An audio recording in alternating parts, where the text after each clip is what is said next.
and now this yard is going on 25 years, so I feel like it's matured quite well.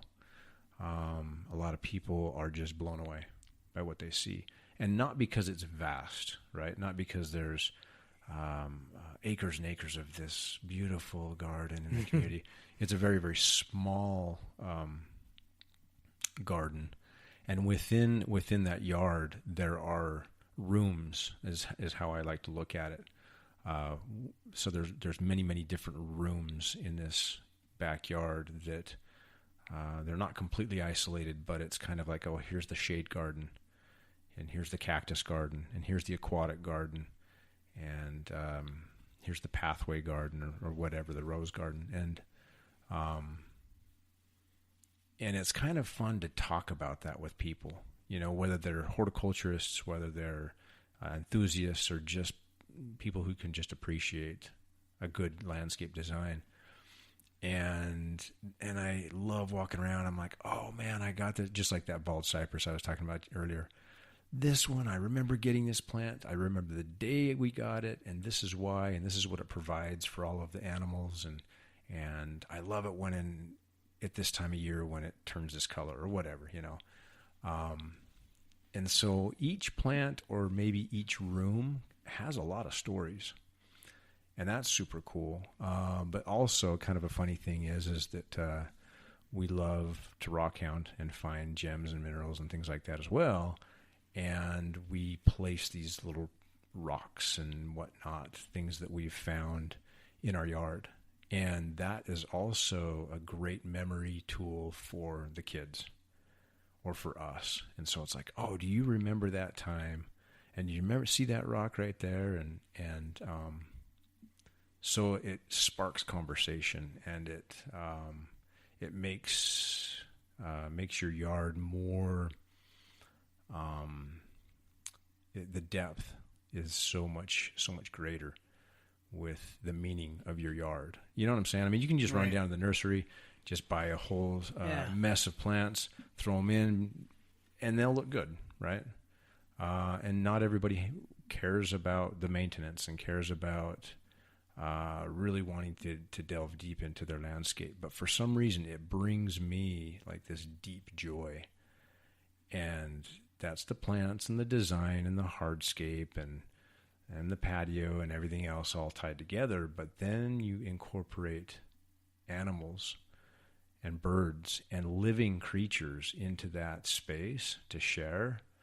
And it's kind of like, it's much more magical.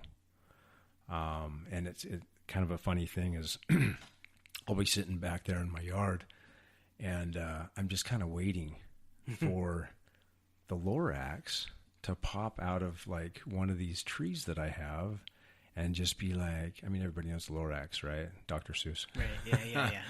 Yeah. And instead of like just, breathing down my neck as far as what I'm doing wrong for the environment, it's like the opposite. Like, hey man, thank you for like taking care of the animals and the environment and all of these plant species and stuff. So anyway, love the Lorax and the Truffula tree story. Anyway, cool. So any questions on kind of... Ooh, what was the hardest thing for you to find? Like, was it that crabapple? The crabapple is the one that comes to mind, because I mean, we went to every nursery in Salt Lake and Utah County, and I believe it seems like Thanksgiving Point used to have a nursery many eons ago. Yeah, I didn't know about they that. used to have greenhouses and a nursery, and that's where we bought several of these varieties, and I think that's where we found it. The Sugar Time crabapple. That one's the one that rings a bell as far as being the difficult one, and it's still alive. It's been through a couple of experiments, and that's maybe save that story for another time. But it's still alive. Well, that's way cool. It's like I actually think it's easier to design bigger spaces than it is smaller ones, because they're so intimate and you can mess up so easily. Well, you don't have much, but I actually find them more richer, like what you were saying, like the close knit rooms and stuff.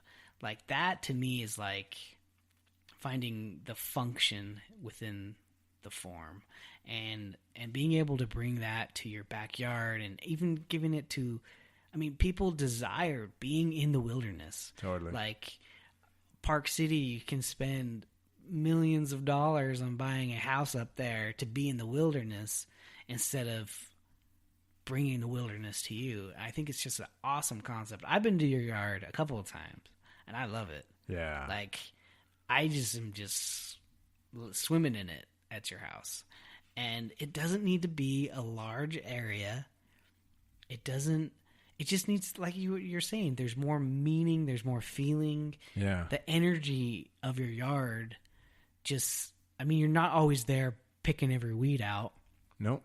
But you feel how much you love it just by being able to go to it. And then you're sharing that energy with others. And that's why people love it.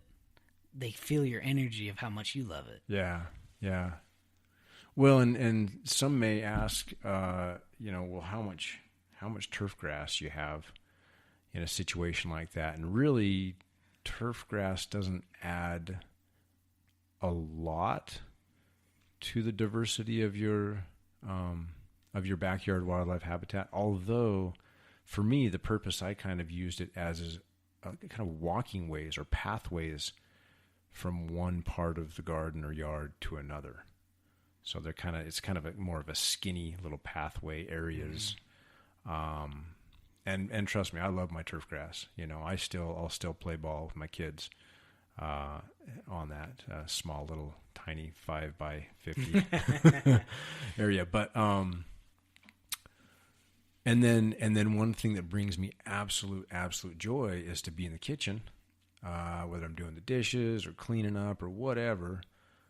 And being able to look out that window, that back window, and it's perfectly framed is where the pond is. Well, that's the central unit point where all the animals are going to probably show up. Yeah. Right. And it's always such a joy to like see something moving back there, that's just chilling, enjoying that little environment. So, yeah. Thanks, Blaine. Yeah, well, way cool, Brad. Yeah. Get out there, get your wildlife habitats on. And we're done for this one, so we'll catch you later. Awesome. We're out. Thank you. Peace and bye. All right, so there you go. Backyard wildlife habitat. Thank you, Brad, and thank you for listening. I want to thank Lawn Thumbs for sponsoring the podcast. And go check them out. YouTube.com/Lawn Thumbs. And we'll be back next week. And until then, plant on, Babylon. Oh no, I said